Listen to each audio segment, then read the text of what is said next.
తిరుమలలో మనం జుట్టు ఎందుకు ఇస్తున్నామో తెలుసా? మొట్టమొదట వెంకటేశ్వర స్వామి ఒక చీమల పుట్టలో ఉన్నప్పుడు బ్రహ్మదేవుడు ఒక ఆవు రూపంలో మారి ప్రతిరోజు పుట్ట దగ్గరికి వచ్చి పాలు ఇచ్చేవాడు.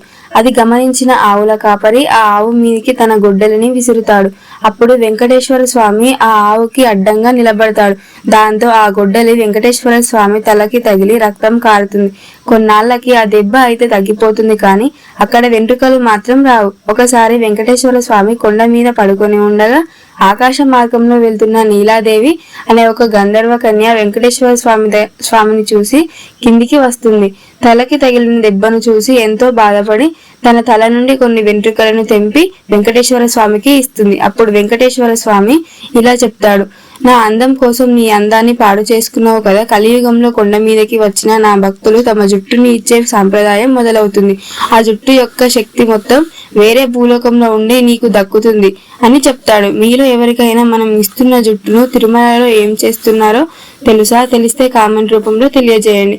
గోవింద గోవింద.